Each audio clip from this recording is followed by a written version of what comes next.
So this is not all unexpected. The roughly 60% that are suffering depression, that's a classic. There's no denying that because of the colonial history that the Aboriginal peoples have experienced in Canada, it was absolutely terrible. Not genocidal like the U.S., but nonetheless, we had a phenomenon known as residential schools. The children were taken away from their families completely, geographically. They weren't allowed to see their parents. They weren't allowed to use their language, and it was literally beaten out of them if they tried. And then what we found by the 1980s and 1990s, they suffered unbelievable sexual, physical, emotional abuse. So depression. Now, it shows up to some extent in PTSD, the post-traumatic stress disorder. In another study with a team of psychiatrists, psychologists, myself, we identified for adults a PTSD residential syndrome. So we found a distinctive form of PTSD based on residential school experience. And it's a PTSD that the trauma involves a rage against your own ethnic group, your own racial group. Because it's seen, to some extent, because you're Aboriginal, you were so brutally abused as a child, as a kid. And the rage is often directed towards your own family, your own fellow Aboriginals, as well as obviously others. So it's a particular distinctive. We've published it in the BC Journal of Medicine. So it's actually, because the key issue for a lot of the clinicians here, and same particularly for the kids, is do the standard treatments for PTSD, will they work with this population? Because as you know, the treatment structure for PTSD is to try and reconstruct the trauma in a way that you can understand it and face it and deal with it. But if you've got non-Aboriginal psychiatrists, and 99.9% are not Aboriginal, then can you get at this dynamic sufficiently, because you know how the most effective relationships are based on trust and connection. So the psychiatrists, psychologists that were the lead on this article with me said that was their big challenge. Can you connect to the PTSD basis? So we think this is vastly underdiagnosed. I also think it's vastly underdiagnosed because of what I said earlier about trauma. 0 to 5, most of us we have very, very little recollection about trauma, particularly 0 to 3, and even 3 to 5, very little. Yet when you look at the lifestyle, when we look at the profiles of the parents, their lifestyles, they mirror the kids, or the kids mirror the. So in effect, the likelihood of going through trauma, 0 to 5, is extremely high, very, very high. The other one that's been, we think, vastly underdiagnosed is fetal alcohol spectral disorder. Part of the problem there is it's difficult to diagnose without a full-scale specialized diagnostic experience, and that's the Asante Center for FASD in the greater Vancouver area, but it's a 3 to 4 day assessment, extremely costly. And when it was first brought to our knowledge as researchers, and it was with a psychiatrist that I'd started to work with, he argued that he felt that in certain reserves where alcoholism was approaching 90 to 100%, that by definition the FASD had to be high, particularly binge drinking. And then the other phenomenon we found that's particularly dangerous is the number of Aboriginal children who were pregnant, girls who were under 18 and simply weren't aware of their own bodies, so they could be pregnant in their 3rd trimester and they would engage in binge drinking and not even know they were pregnant. So it's the 3rd trimester that you see the damage to the frontal lobes. And again, the damage to the frontal lobes have all sorts of impact in terms of learning and impulsivity. So you can see the cycle building here again. Suicidal ideation, that's extremely high, and in fact it's the reverse of what we find in non-Aboriginal samples. Non-Aboriginal samples, another study we did, the non-Aboriginal samples, typically suicide is higher among the elderly. With Aboriginal youth, with Aboriginal families, it's the opposite, it's the kids. So it's extremely high. Now, the other phenomena that we haven't been able to put together sufficiently, we're trying to do that, is the comorbidity issue. High levels of comorbidity. So you're finding psychoses, various psychoses, comorbid with the sort of axis 2 type of disorders and organic disorders that sort of likely occur together. ADHD, incredibly high. So the link between ADHD and FASD and fetal alcohol spectrum disorders there's a lot of comorbidity going on there as well. And then clearly substance addiction, and from the literature in the addictions research, that's an awful lot of that is self-medication. They're self-medicating on drugs, and the kids will tell you that. That's one way to deal with the range of problems they face. Interesting how low OPDD is. It's typically nearly 100% in the samples of custody because the oppositional defiant disorder. And it's an interesting phenomenon because often when I first started doing the research, prosecutors and defense counsel and judges would say it was interesting the difference between facing Aboriginal youth in a court context. They tend to put their eyes down, they look away, they're kind of quiet, as opposed to the non-Aboriginals who tend to be very aggressive and confrontational in looking at you. And that explains partly the low levels of that. And again, these psychosis levels are extremely high. In the typical population, it's down 1 or 2%, so possibly 10 times higher.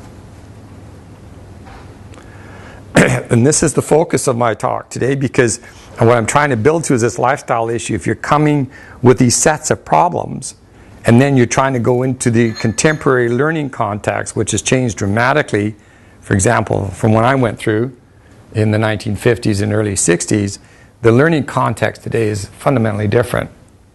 Okay? And basically what you can see is the concern of the First Nations leaders that I've been working with, including in Ottawa. This is their big focus, because they believe that if you look at the structure of families today, generally, and particularly with First Nations, you have a disproportionate number of single-parent young mothers. And the question is, we know that one of the strongest predictors of school performance and school success, in another study that I presented in Brisbane, is involvement in parents, daily involvement of parents in your homework, your verbal skill sets. It's the strongest predictor. Obviously, you're controlling for IQ and things like that, but when you look at IQ tests, and particularly verbal skills, analytic skills, it's a function of what you're picking up ages roughly 3 to 5, 3 to 6. That's the foundational skill basis for learning, because you know that's the optimal point that your brain is designed to learn, and for that point you're setting down the basis for learning.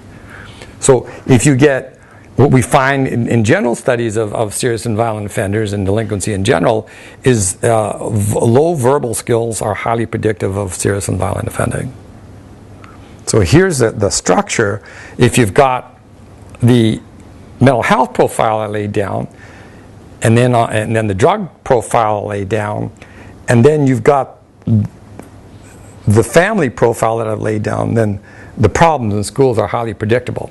But then to turn that around, it's the schools then that are going to become a focal point for the positive interventions, because it's the schools that can be or really are the institution today in Canadian society. Particularly, we find that in the U.S. as well, and in Germany, wherever we've tested another that's where the difference can be made, because it's the only place where you can get the resources on a daily basis. And the treatment intervention strategy was established in the 1960s in a famous project called the Perry Preschool Project. In Flint, Michigan, is one of these really unique studies where they actually had side-by-side neighborhoods, African American, the classic socially disorganized, high concentration of economic disadvantage. One neighborhood, they put intensive interventions in the schools and home, preschool, up into early school, and then 40 years later they find huge differences in university completion, serious offending. So there is no doubt that the interventions work, in my mind, if they're targeted and and they have to be really seriously implemented. So this is my way of saying that when you look at this educational profile, you see it's very disconcerting.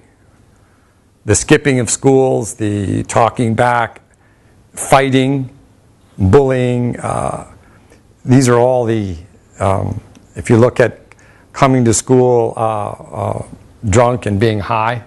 So it fits a pattern that I said, I started off the discussion saying we're dealing with a lifestyle here. We're not dealing with a single risk factor.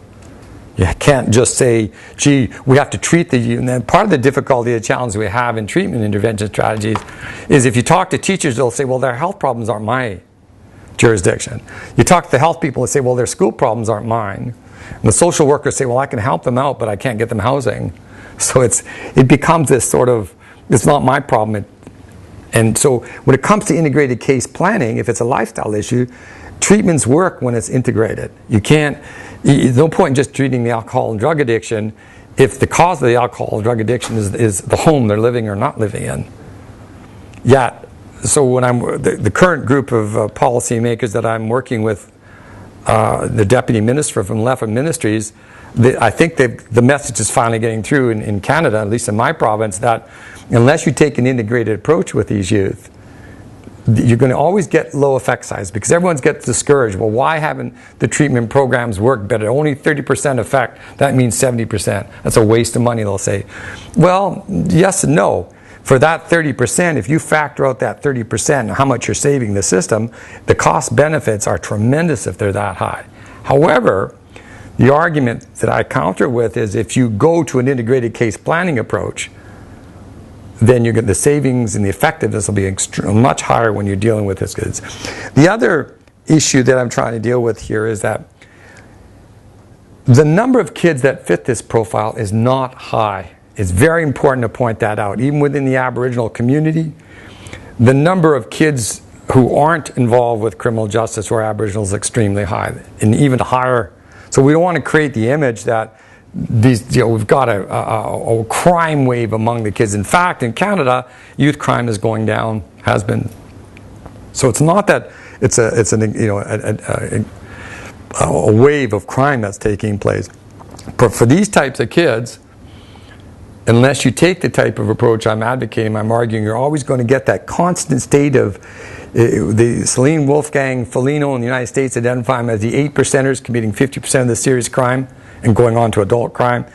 In Canada, we call them the 4%ers. In Netherlands, they call them the 2%ers. So it does vary by culture and society.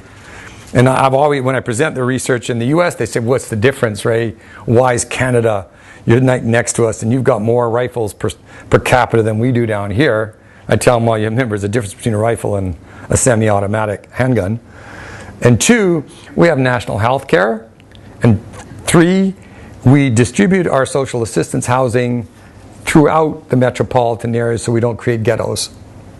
Remember, there's a threshold effect to ghettos. They've learned that in all the major cities. That's where the intergenerational gangs emerge. They emerge from, not by accident, from South Side, West Side, Chicago, or South Central, or Watts, or East LA. If you concentrate poverty and you concentrate new ways of immigrants, you're going to get intergenerational gangs. And for the first time in Canadian history, you have that in the Prairie Province of Manitoba, in the city of Winnipeg.